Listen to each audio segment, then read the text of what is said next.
Sometimes, when the world feels like it's crashing down, when every door seems to slam shut, and even the people closest to us fail to understand the storm inside our hearts, a single cry escapes the soul. Please Allah, help me, I'm in trouble. That cry, though filled with pain, is a powerful reminder that we still believe.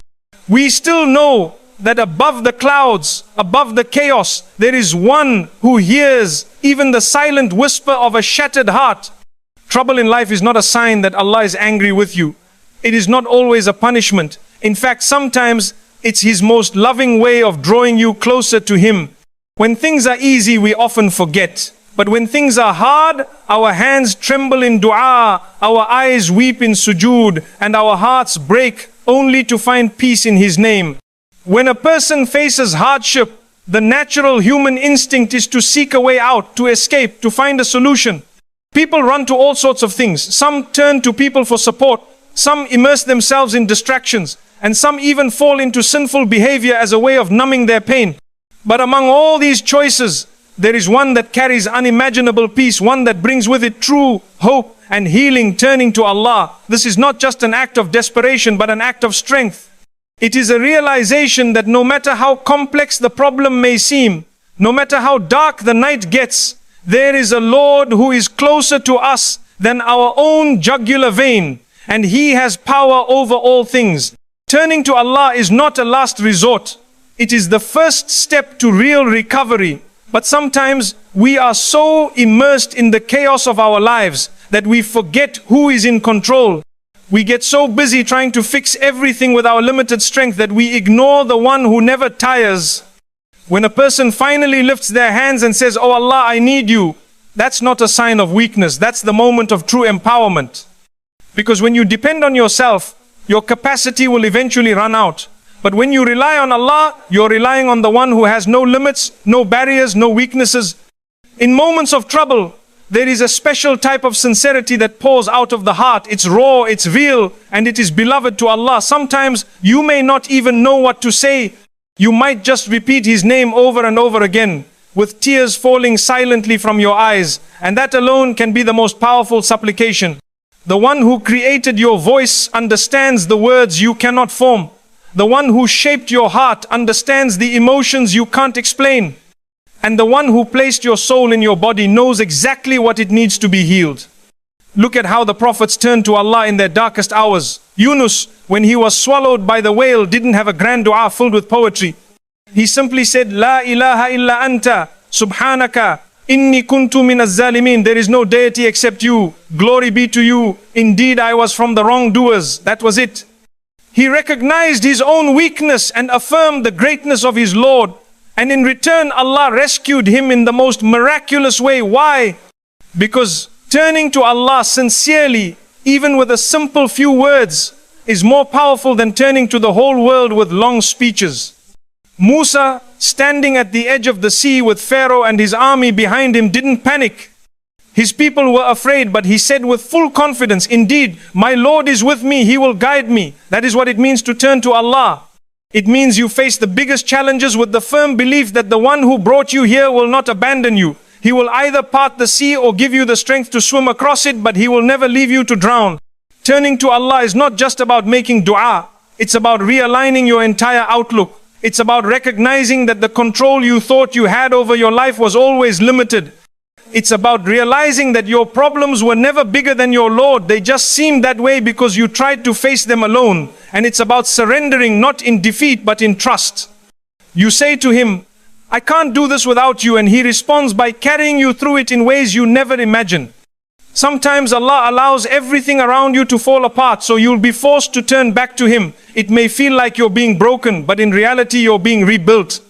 You're being brought back to your real purpose. You're being reminded of who you truly are, a servant of the Most Merciful, and a servant who bows down to his Lord is never humiliated. Even in hardship, he is honored. The more you turn to Allah, the more you will taste a type of peace that this world can never offer. The chaos may remain around you, but inside your heart, there will be calm.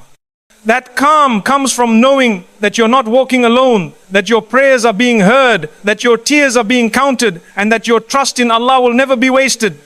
Now, when trials come, and they will, it's crucial to understand that they are not random, they are not meaningless, they are not punishments. Unless you know you've done something wrong and continue to ignore the call to return. In many cases, trials are purification. They are Allah's way of polishing your heart. Just like fire purifies gold. When gold is put into fire, it burns, it bubbles, it melts, but it comes out purer, more valuable. And that's exactly what happens to the heart of a believer who is patient through trials. Your test is meant to elevate you, not destroy you. Allah already knows your strength. He doesn't test you to discover something about you. He tests you so you discover something about yourself, something you didn't even know you had. Patience, resilience, faith, sincerity. These qualities grow inside you like roots during the storm. They don't show immediately, but with time you'll realize that the hardship was the soil in which your faith was planted deeper. It's also important to remember that your hardship is measured perfectly by the one who knows you better than you know yourself. He knows when to ease and when to press. He knows when to withhold and when to grant. And He knows what you need for your soul, even when all you can think about is what you want for your body. Sometimes what looks like a delay is actually protection. What feels like loss is actually preparation. And what seems like punishment is actually the greatest mercy just dressed in disguise. Many people want ease without effort, but that's not how growth works. You don't build muscle without resistance. You don't build character without pressure. And you don't build faith without struggle. Every hardship you endure while turning to Allah is rewarded not just with ease in this life, but with blessings in the next. The Prophet ﷺ said that the people who were tested the most in this world will be the most rewarded in the hereafter. And some of them will say on the Day of Judgment, I wish I had been tested even more so I could have earned even more reward. That's not because they enjoyed the pain. It's because they saw what that pain turned into mountains of reward, rivers of peace and closeness to their Lord that no comfort ever gave them in this world. When you're going through hardship, don't ask, why me? Ask, what does Allah want me to learn from this? Ask, how can I use this pain to become closer to my Lord? Because that's the real purpose. The test is not just about the situation, it's about your response. Will you complain or be patient? Will you turn away or turn back to Allah? Will you give up or grow?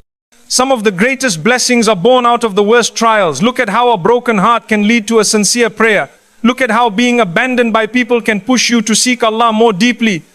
Look at how losing something in this world can make you long for the akhirah in a way you never did before.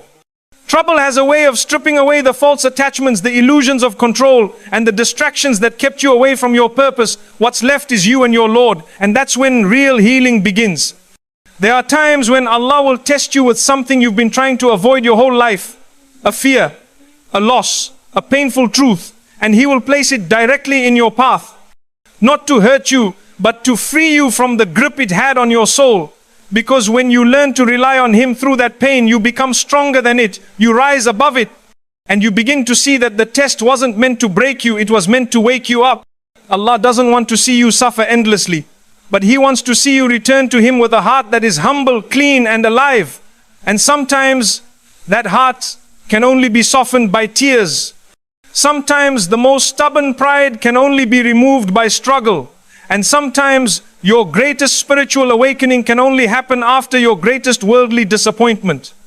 So don't resent the trouble that led you to Allah. Don't hate the hardship that made you raise your hands and cry for the first time in years. Don't curse the night that forced you to pray when you had no one else left to turn to. Because in those moments, you found something priceless. You found your Lord. And once you've tasted the sweetness of turning to Him in sincere need, you'll never look for peace anywhere else. Even after the trouble passes and it will continue to turn to Him, don't only remember Him in your pain and forget Him in your ease. Let the connection you built in the darkness carry into the light. Let the habits you developed in hardship remain part of your life in ease. Because the one who helped you through the storm is the same one who can bless your days with peace. And even if you're still waiting, even if the storm hasn't passed yet, even if the nights are still long, and the weight is still heavy, just remember your prayer is not lost, your patience is not ignored. Your tears are not wasted. Allah is never unaware of what you're going through. And your reward is guaranteed not just in this life, but in a life that is eternal.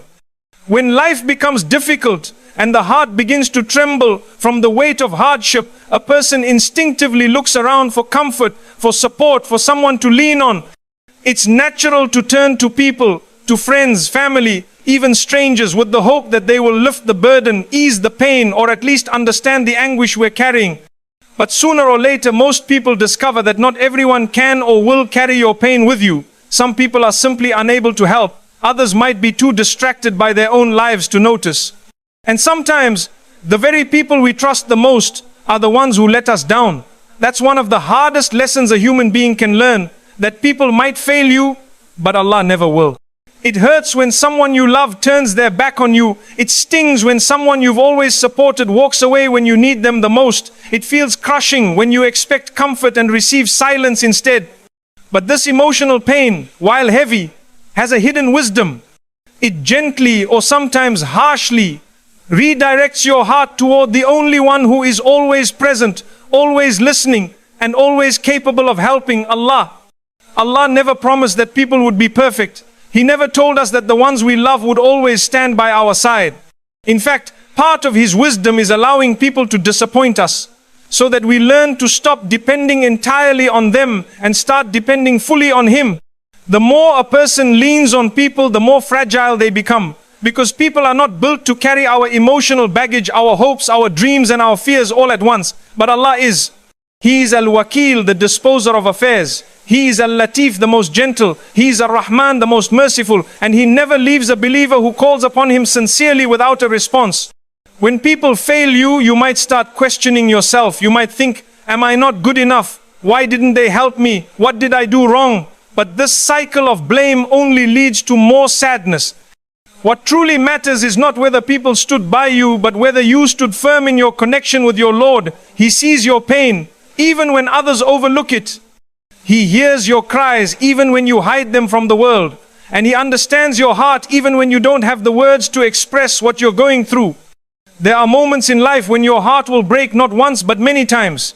And with each break, you will realize something deeper, that no one can truly heal you except the one who created you. You can sit with someone for hours, pour out your emotions, cry into their shoulder, and still walk away feeling empty. But one sincere prostration, one deep whisper to your Lord, and you feel a peace that words can't describe. That's because Allah responds not just to what you say, but to what you feel. He responds to your need before you even realize how desperately you need Him. Consider the story of Yusuf. He was betrayed by his own brothers, thrown into a well, sold into slavery, wrongfully imprisoned, and forgotten by those who promised to help. At every turn he had reason to lose hope in people, but he never lost hope in Allah. He turned to Him in the well, in the palace, in the prison, and in the throne room, and at every stage Allah elevated him. He allowed people to fail Yusuf so that Yusuf would never become attached to them. Instead, his heart remained attached to the one who never breaks promises. Even the Prophet Muhammad sallallahu alaihi wasallam, the most beloved to Allah, experienced this reality. His own tribe rejected him. People mocked him, hurt him, and turned against him. At the most critical moment, after preaching for years, his beloved uncle Abu Talib passed away without accepting Islam. His wife Khadija, his greatest supporter, also passed away. He went to Taif seeking help, and instead they pelted him with stones until his blessed feet bled. If anyone had the right to feel abandoned by people, it was him. But even then he turned to his Lord with words of humility, hope, and submission. He never said, "Why me?" He said, "If you are not angry with me, then I do not mind." That's the level of faith that hardship cultivates, when you realize that as long as Allah is with you, nothing else matters. The world could reject you, people could fail you, plans could collapse. But if your connection with your Creator is intact, you will be unshakable, because His support is not like the support of people. When people help, they have limits. Their energy runs out, their understanding falls short, their ability to be there 24/7 is impossible. But Allah, He is available to you at every second of every day, without condition, without delay, without limits. Sometimes we ask people for something, a favor, some time, a little care, and they either can't or won't give it. But when you ask Allah, He gives you more than you asked for, more than you imagined, and more than you even knew you needed. Sometimes we try to explain ourselves to people, to convince them of our worth, our pain, or our sincerity. But with Allah, no explanation is needed. He knows your intention. He sees your heart. He knows your struggle even when you don't speak about it.